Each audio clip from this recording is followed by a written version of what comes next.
Assalamu alaikum everyone. Inshallah, today we are going to learn about the connecting Hamza, or what we call Hamza al-Wasl. Let's look at this chart again quickly. This is the short vowels a, I, u. This is the sukoon, or the no vowel marking. This is the shadda, the double length consonant. Here is the tanween, which is an in on at the end of the word you add on, you see the tanween. And today we are looking at this mark, this one, and this is called Hamzat al-Wasl, or the connecting Hamza. Let's look here. This is Hamza, and it is the consonant that make the sound a. This letter is not a vowel, even though we represented represented by the alphabet A in English, and it has the same sound as A or A in English, but this is a consonant. And Hamza, always when it comes at the beginning of the word, it would look like this or this. Okay, so Hamza, when it comes at the beginning of the word in Arabic, it takes a seat, alif, and it will look like this or like this. Okay, now for certain conditions, Hamza will not be written like this at the beginning of the word.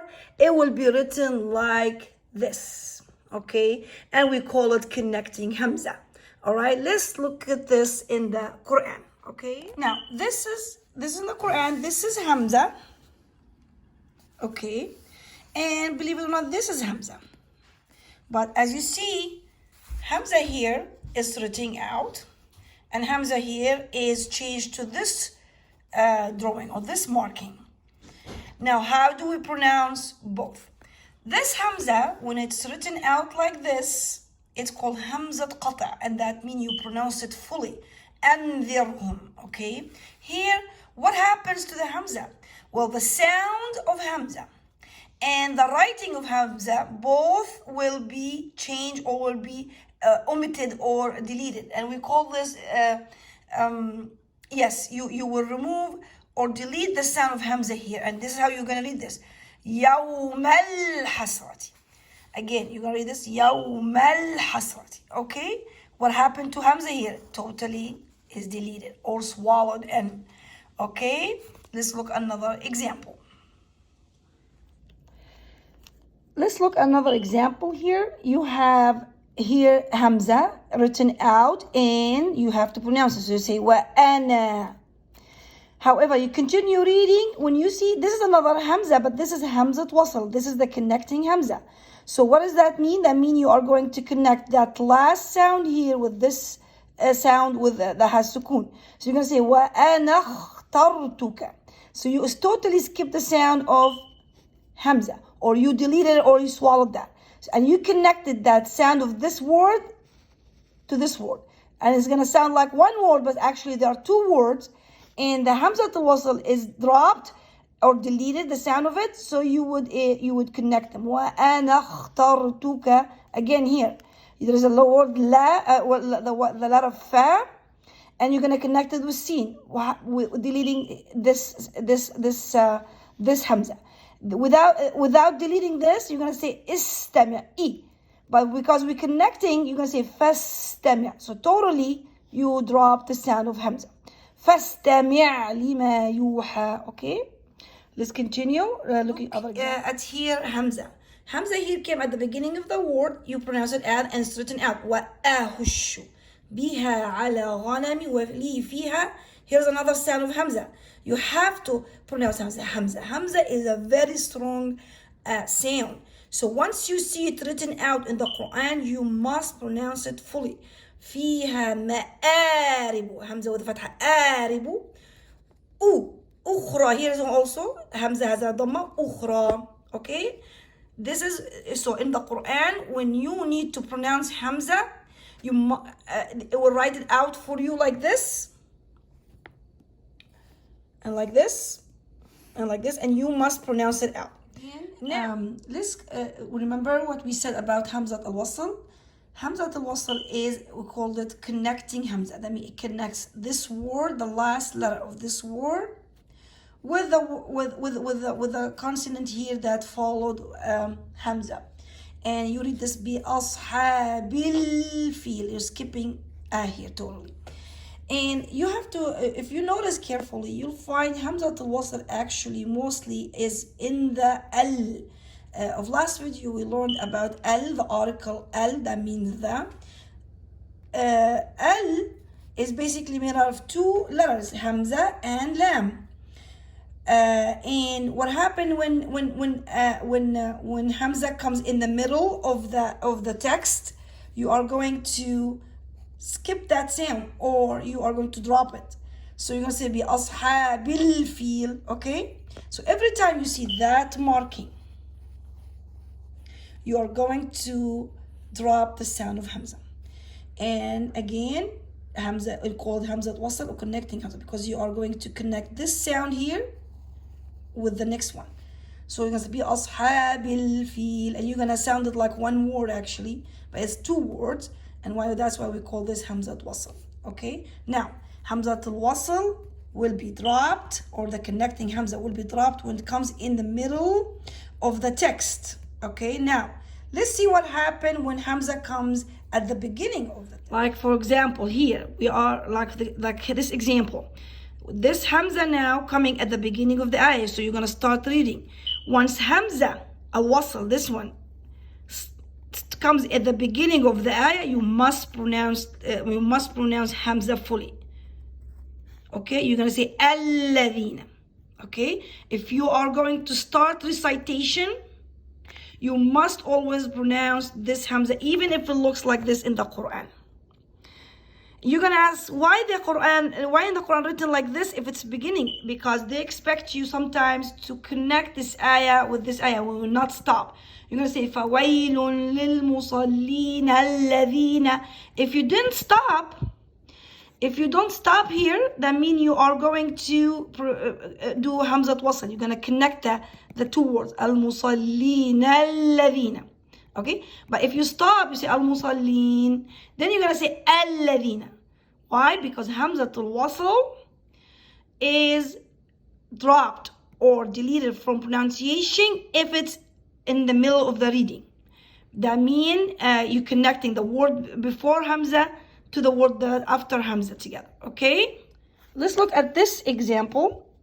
This is the beginning of the surah, and you are going to say, oh, there's Hamza al-Wasl. Yes, you're going to read this al-Haqqa. You're actually going to pronounce Hamza completely. However, if you are reading like this, Bismillahir-Rahmanir-Rahim al-Haqqa, so you're gonna drop it. So when you stop recitation, when you cut the recitation, or you're beginning with the recitation, you must pronounce Hamza al-Wasl. Even if it's written like this, you must pronounce it fully. Al-Haqqa.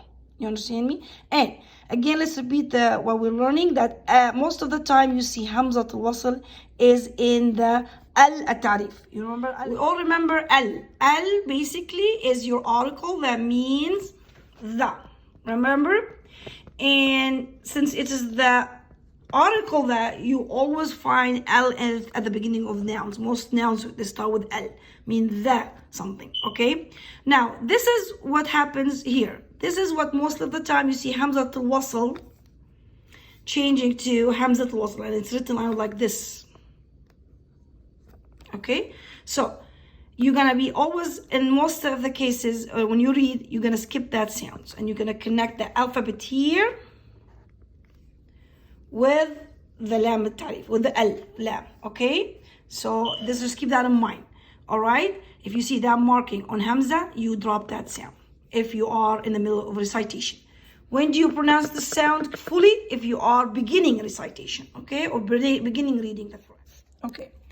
Let us remember here now what we learned of last video about al. Remember, we said al is your article. Now, we said al sometimes is either moon al or sun al, qamariya or shamsiya. Now, let's assume you have a shamsiya al. Well, what does that mean? That means the letter here follows the lam in the article al, has a shadda What happened to lam here? We said that lam is sound is dropped or deleted or swallowed. You're not gonna pronounce it.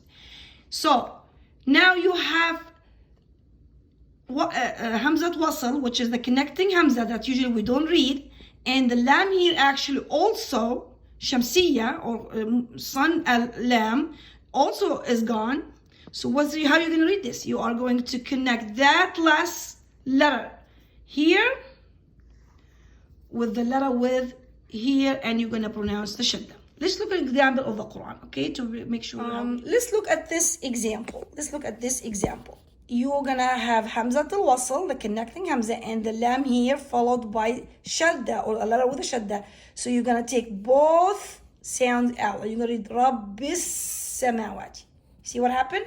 So what happened to the L totally is gone. Why? Because of these rules. Hamza al-Wasl and lam followed by shadda. It makes all this sound like Rabbis Samawati. So in certain cases, L totally is deleted from reading. And let's take another example in this page. Here it is. You are going to say humu. This is Hamza al-Wasl, dropped. Lam followed by shadda, dropped. So you're going to say humu zalimun, zalimin. You see what I mean? Humu zalimin. So you are going to drop al totally. This is very important. It needs to be practiced. But I hope now we understood what is Hamza al-Wasl. Hamza al-Wasl is basically your Hamza sound but in a certain condition it will be dropped. In Quran it will be giving that marking, not this Hamza. You're not when how to identify Hamza al-Wasl, connecting Hamza, it will be giving that mark instead of that drawing that Hamza, okay? And in most okay, and then you drop it when you are in the middle of reading.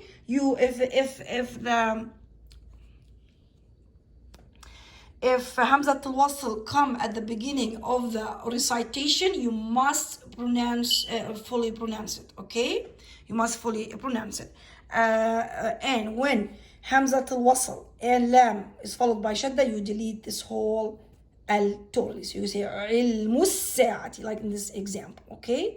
This is basically what we have learned today about Hamza al-Wasl and the marking of it, which is that one, okay? And it's dropped from reading once you see that marking in the middle of the recitation, okay? Please continue reading and we'll practice inshallah today. Assalamu alaikum.